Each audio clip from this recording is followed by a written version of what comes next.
Instant ആയിട്ട് അരിയൊന്നും അരക്കാതെ ഉണ്ടാക്കാൻ പറ്റിയിട്ടുള്ള ഒരു നെയ്യപ്പത്തിൻ്റെ റെസിപ്പിയാണ് പറയുന്നത്. ഒരു പാത്രത്തിലേക്ക് അരിപ്പൊടിയും മൈദപ്പൊടിയും ആവശ്യത്തിനുള്ള ഉപ്പ് കൂടി ചേർത്തിട്ട് ഇളക്കിയെടുത്ത ശേഷം നമുക്കിതിലേക്ക് ഉരുക്കിയ ശർക്കര ചൂടോടെ ഒഴിച്ചു കൊടുക്കാം.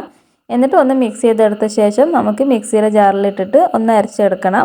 അതിലേക്ക് നമുക്ക് ചെറിയ ജീരകവും ഏലക്ക പൊടിച്ചതും പിന്നെ കുറച്ച് കറുകപ്പട്ട പൊടിച്ചതും കൂടി ചേർത്ത് കൊടുക്കാം. എന്നിട്ട് നല്ലതുപോലെ ഒന്ന് മിക്സ് ചെയ്തെടുക്കണം.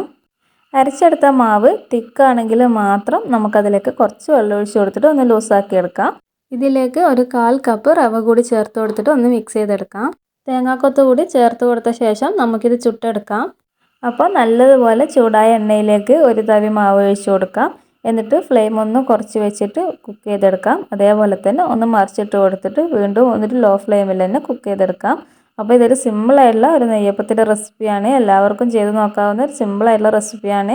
ഇതിൻ്റെ ഡീറ്റെയിൽഡ് വീഡിയോ നമ്മുടെ ചാനലിൻ്റെ വീഡിയോ കണ്ട് നിങ്ങൾക്ക് ഇഷ്ടമായിട്ടുണ്ടെങ്കിൽ ചാനൽ ഒന്ന് സബ്സ്ക്രൈബ് ചെയ്ത് സപ്പോർട്ട് കൂടി ചെയ്യണേ.